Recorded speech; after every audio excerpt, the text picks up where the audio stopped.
नमस्कार, मी गणेश जाधव. जालना बातमीपत्रात आपल्या सगळ्यांचं स्वागत. या बातमीपत्राचे प्रायोजक आहेत संजीवनी मल्टी स्पेशालिटी हॉस्पिटल. आपल्या आरोग्याची संजीवनी. The skill to heal, the spirit to care. Gyan Sanjivani foundation school. शैक्षणिक वर्ष 2026-27 साठी प्रवेश सुरू. जालन्याच्या राजकीय वर्तुळात सध्या एकच चर्चा रंगली आहे आणि ती म्हणजे विधान परिषद निवडणूक. माजी आमदार कैलास गोरंट्याल यांना भारतीय जनता पक्षाकडून उमेदवारी मिळण्याची जोरदार चर्चा आता शहरात रंगू लागली आहे. जालना महानगरपालिकेतील भाजपच्या ऐतिहासिक यशानंतर गोरंट्याल यांच्याकडे ही मोठी जबाबदारी जाण्याची शक्यता निर्माण झाली आहे. पाहूयात हा विशेष रिपोर्ट. जालना जिल्ह्याच्या राजकारणात सध्या मोठी उलथापालथ पाहायला मिळते. काँग्रेसला सोडचिठ्ठी देऊन भाजपमध्ये प्रवेश केलेले कैलास गोरंट्याल यांनी आपल्या कामाची चुणूक दाखवून दिली आहे. त्यामुळेच आगामी विधान परिषद निवडणुकीच्या रिंगणात भाजपकडून त्यांच्या नावाची जोरदार चर्चा सुरू झाली आहे. जालना महानगरपालिका निवडणुकीत भाजपनं जे एक हाती यश संपादन केले त्यामागे गोरंट्याल यांची रणनीती आणि सक्रिय सहभाग अत्यंत महत्त्वाचा ठरला. त्यांच्या ग्राउंड परफॉर्मन्समुळे पक्षश्रेष्ठी त्यांच्या नावाचा विचार करत असल्याची चर्चा आहे. गोरंट्याल हे शिवसेनेचे नेते अर्जुन खोतकर यांचे कट्टर प्रतिस्पर्धी म्हणून ओळखले जातात. गोरंट्याल यांना विद्यमान परिषदेची उमेदवारी मिळाल्यास जालन्यातील राजकीय संघर्ष एका नव्या वळणावर पोहोचण्याची चिन्हे आहेत. कमी कालावधीत भाजपला मिळालेले यश आणि गोरंट्याल यांची कार्यशैली पाहून सध्या जालन्यात एकच चर्चा सुरू आहे. या जोरदार चर्चेचं रूपांतर अधिकृत उमेदवारीमध्ये कधी होणार याकडे संपूर्ण जिल्ह्याचं आणि राजकीय विश्लेषकांचं लक्ष लागलंय. साहिल पाटील सह bureau report, MCN news, Jalna. Jalna तालुक्यात मंजूर झालेल्या अप्पर तहसील कार्यालयाच्या स्थापनावरून आता वातावरण अधिकच तापलंय. नेमकं हे कार्यालय कुठे होणार यावरून ग्रामस्थांमध्ये नाराजी वाढताना बघायला मिळते. आज नेरसह सेवली, विरेगाव येथील ग्रामस्थांनी थेट जिल्हाधिकारी कार्यालयावर मोर्चा काढत प्रशासनाला धडक दिली आहे. जालना तालुक्यात मंजूर झालेल्या अप्पर तहसील कार्यालयाच्या ठिकाणावरून सध्या वातावरण चांगलंच तापलंय. नेर येथेचे कार्यालय स्थापन करण्यात यावं या ठाम मागणीसाठी आज नेर गावातील ग्रामस्थांनी जिल्हाधिकारी कार्यालयावर मोर्चा काढत प्रशासनाचे लक्ष वेधलं. यावेळी ग्रामस्थांनी जिल्हाधिकाऱ्यांना निवेदन देत नेर हे भौगोलिकदृष्ट्या सोयीचं आणि केंद्रस्थानी असल्याने अप्पर तहसील कार्यालय याच ठिकाणी स्थापन करावं अशी मागणी केली. याशिवाय सेवली आणि विरेगाव येथील ग्रामस्थांनीही या मागणीला जोरदार पाठिंबा दिला असून ते देखील आक्रमक भूमिका घेताना दिसत आहे. ग्रामस्थांच्या मते अप्पर तहसील कार्यालयामुळे परिसरातील नागरिकांना महसूल संबंधित कामांसाठी मोठा दिलासा मिळणार आहे.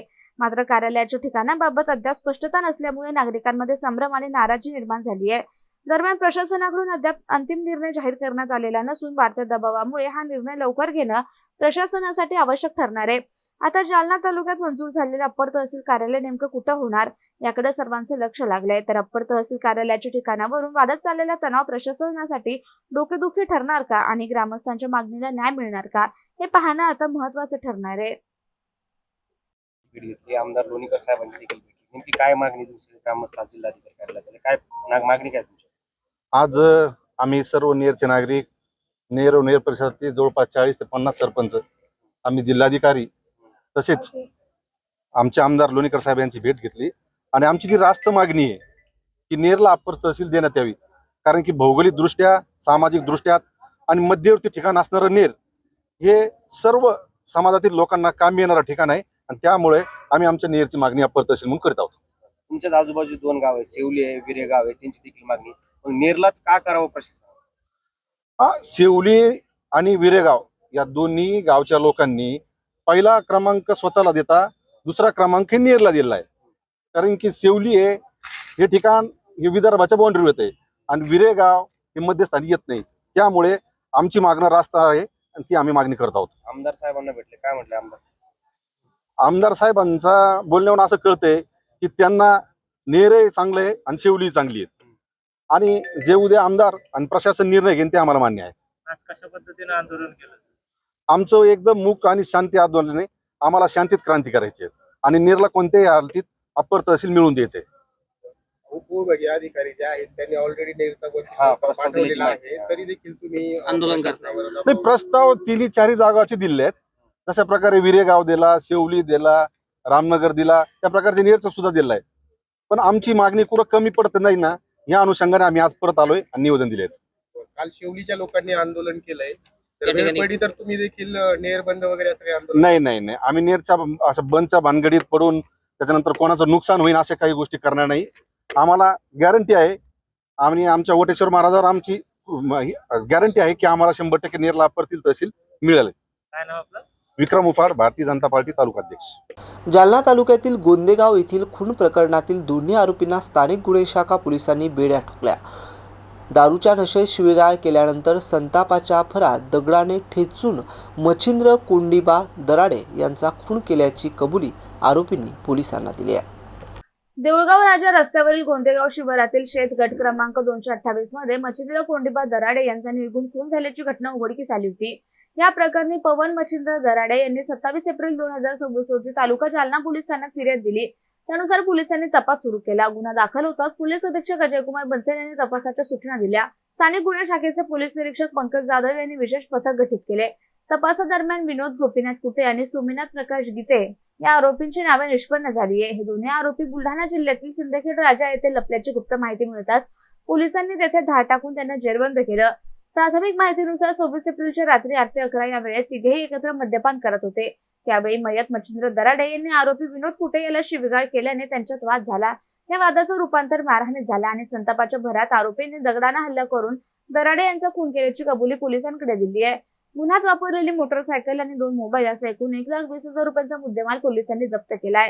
या प्रकरणी तालुका जालना पोलीस ठाण्यात गुन्हा दाखल करण्यात आला. ही कारवाई पोलीस अधीक्षक अजयकुमार बन्सल, अप्पर पोलीस अधीक्षक आयुष नोपाने आणि उपविभागीय पोलीस अधिकारी अनंत कुलकर्णी यांच्या मार्गदर्शनाखाली पोलीस निरीक्षक पंकज जाधव, सहाय्यक पोलीस निरीक्षक सचिन खामगड आणि स्थानिक गुन्हे शाखेच्या पथकानं केली आहे. जालना शहर महापालिकेत आज सेवा हक्क दिनानिमित्त विशेष बैठकीचं आयोजन करण्यात आलं होतं.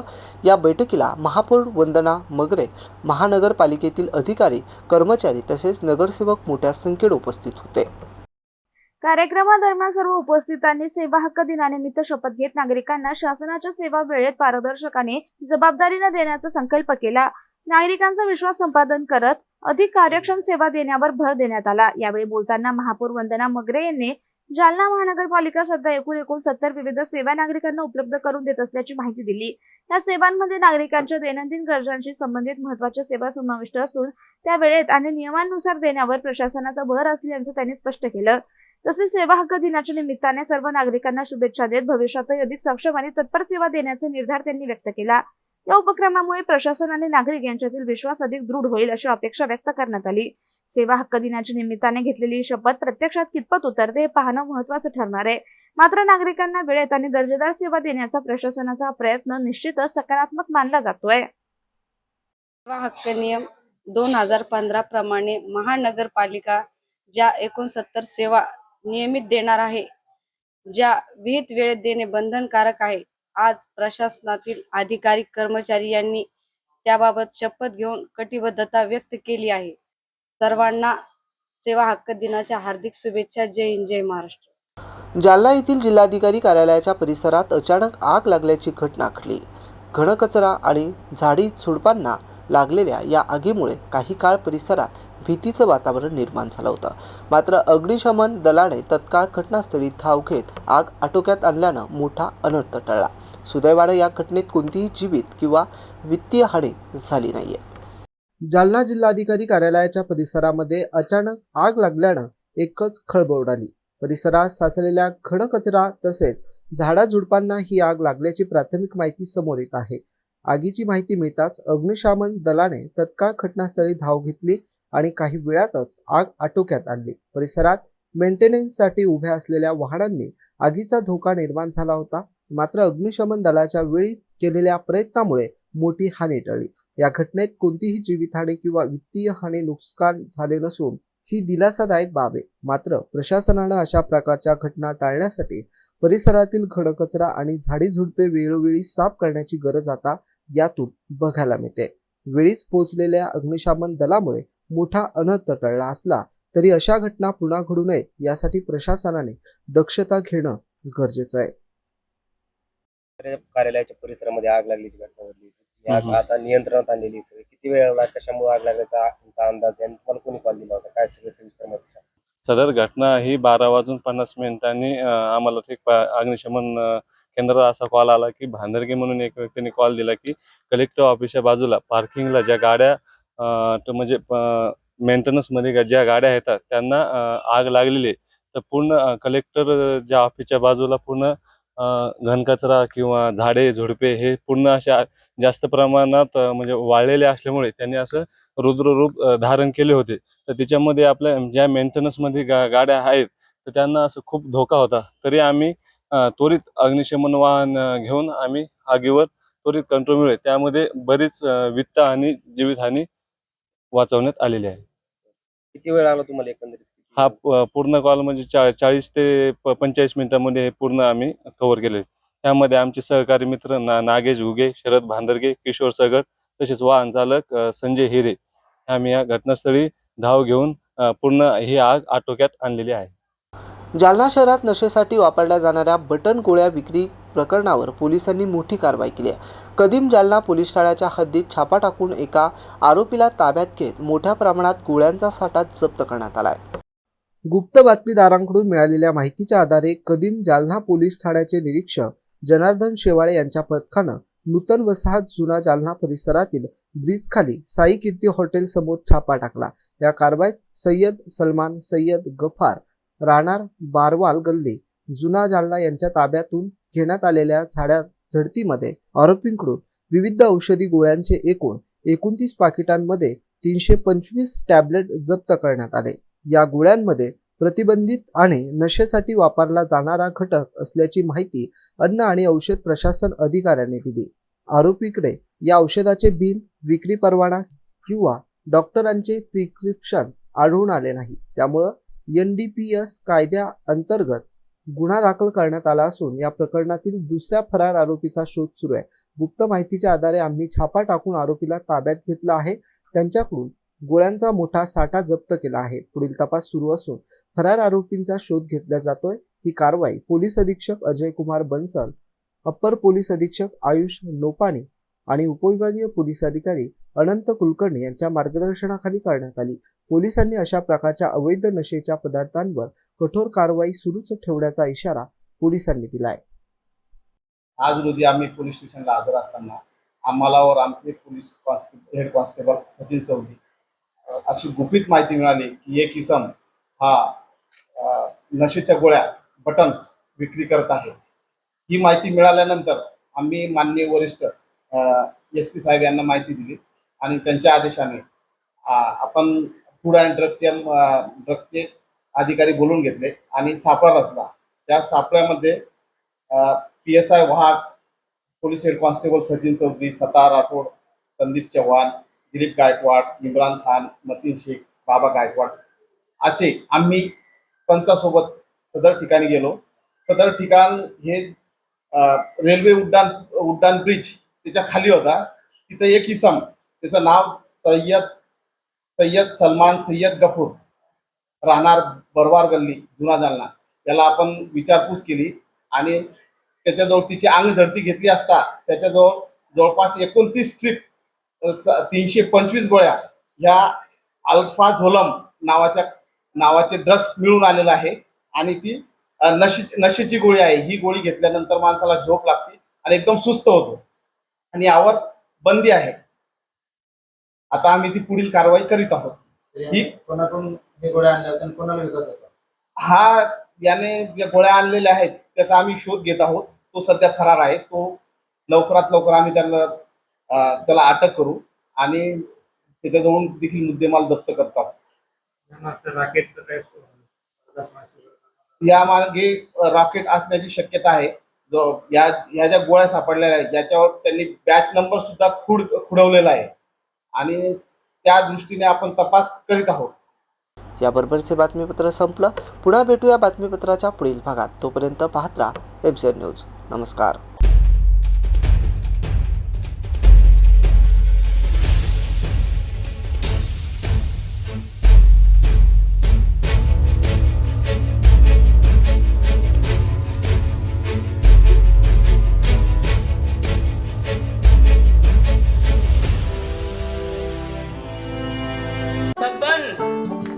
आपको कलेक्टर साहिबा के हाथों से इनामी घर मिल रहा है।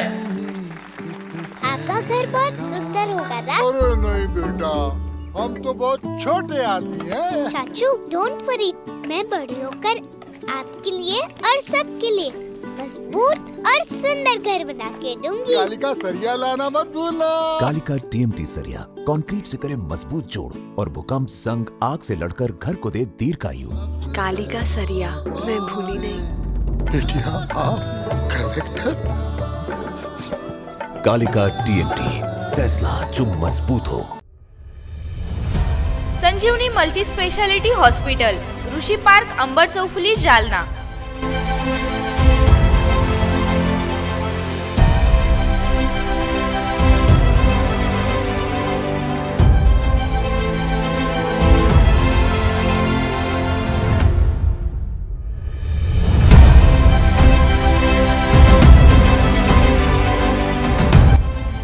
महात्मा ज्योतिबा फुले जन आरोग्य योजना आणि प्रधानमंत्री जन आरोग्य आयुष्मान भारत योजना उपलब्ध।